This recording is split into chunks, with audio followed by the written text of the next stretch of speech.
539.000 euro nga OKI u përmend nga kryeministri Kurti në kuvend, kush është Fatmir Shehulli, i cili u arrestua sot në ndyshimet për spionazh. Fatmir Shehulli, i cili u shfaqte në studio televizive duke bërë analiza politike, duke mbrojtur UÇK-n, para më shumë se 2 dekodashe kishte akuzuar UÇK-n me akuza të rënda.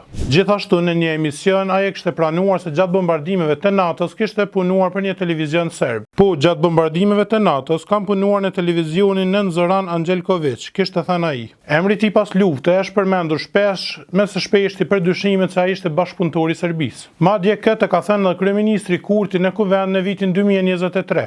Veç mos rre me Fatmir Shehullin, bashkëpunëtorin e Serbisë. Kishte deklaruar Albin Kurti, kryeministri tani në detyrë, me 3 nëntor 2023 teksa po debatonte me deputetin e PDK-s Hysem Berisha. Gjithashtu Fatmir Shehulli dyshohet se i ka marrë 539.000 euro nga OKI-ja, për të cilat nuk dihen saktë për çfarë janë përdorur. Ndërsa sot Shehulli është arrestuar në ndyshimin se ka spionuar në Serbi, ku është ndaluar për 40 tetor në paraburgim.